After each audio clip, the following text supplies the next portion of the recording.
7 months after Matthew's shocking death, Agent 23, rescue 23, mess 9. found floating face down in the hot tub in his LA mansion. Respond to the drowning. New headlines about how he died, and a joint law enforcement investigation to find who supplied him with the fatal dose of the drug that killed him, ketamine.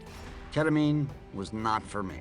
In his own words, Matthew Perry had been spooked after the use of the drug ketamine. Taking K is like being hit in the head with a giant happy shovel, but the hangover was rough and outweighed the shovel. Matthew's autopsy listed the cause of the death due mainly to acute effects of ketamine and ruled an accident with no foul play involved. But it did list a strange amount of ketamine in his bloodstream.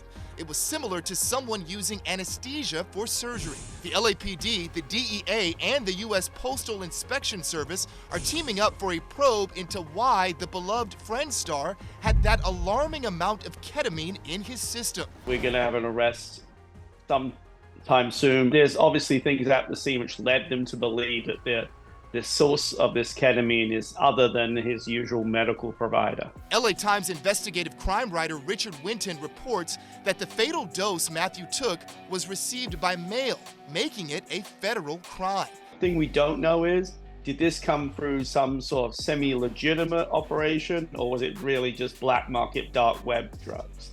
It is unclear if it was self-administered, but that is the assumption. You're on methadone, Xanax, full quart of vodka a day?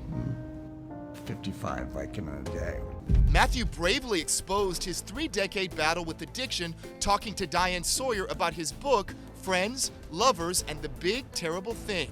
I spent upward of $7 million trying to get sober. It is a disease, and it's a very, very difficult one to beat. Matthew's stepdad, NBC's Keith Morrison, just recently reflected on his family's loss. He felt like he was beating it, but you never beat it.